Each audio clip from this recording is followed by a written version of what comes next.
Welcome back to Star Trek Online, everybody. I am your host, the Housecoat Gamer, and today we are taking a look at the first STD boat on the list.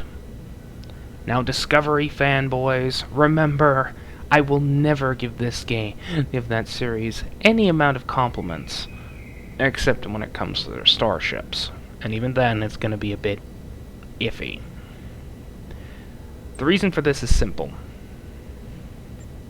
And I'm going to return to Tier 1 for a moment. This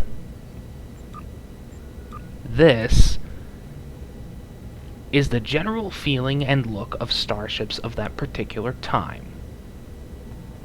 This is the Enterprise as she appeared in The Cage, all the way up to Where No Man Has Gone Before, where she got, well, contacting the galactic barrier is never fun, and it practically wrecked the ship.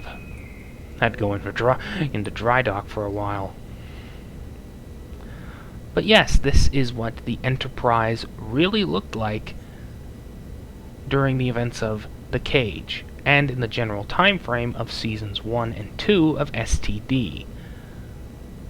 The boys at the STD department do not have any excuses. They should have reviewed earlier material and gone, oh, that's what the Enterprise is supposed to look like.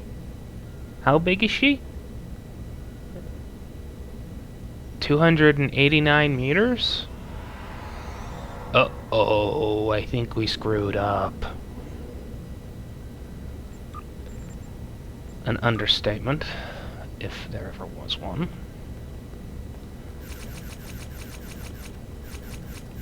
That out of the way, this is the Europa Heavy Battlecruiser. Though with two tactical consoles, I wouldn't call it much of a battle cruiser. And this is the STD skin. Now, I will give credit for one thing.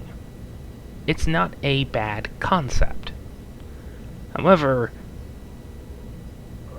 most of the aesthetic just doesn't match.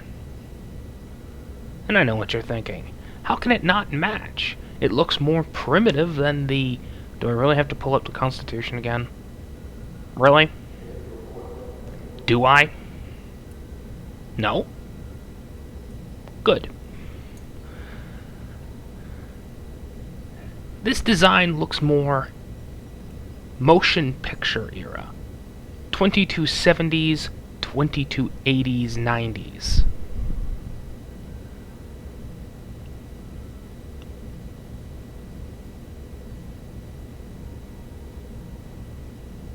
It doesn't work for this time frame.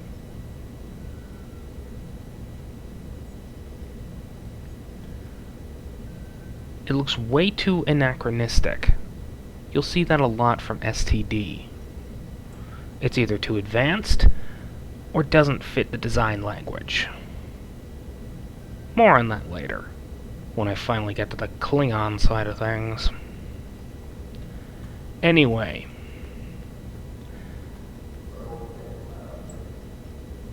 It's not a command vessel, though it has some specialist abilities. Basically the ability to mount command specialist. Its console is overloaded SIF linkage, which basically goes, hi, I have allies. I'm going to activate the console, and we're all going to be even more difficult to kill. Oh, that was an instant kill weapon. We're down to almost nothing, but we're still alive. And most modern players can regen their health quickly enough to go, hi, you tried to kill me. You failed. Time to kill you back. As for the starship trait, reactive reconstruction,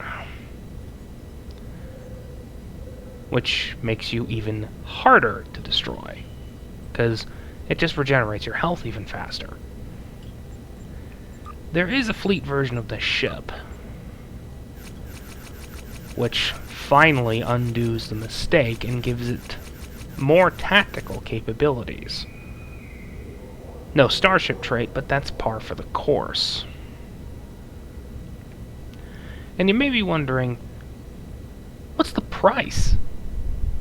It's quite simple. If you own the C-Store version of the ship, you can get a discount from 5 fleet modules, yes, 5, to 1. They are prohibitively expensive, but this is understandable. They are the best ships in the game. It is worth getting, but get it on a discount. They are very expensive boats. Housecoat Gaming, signing off.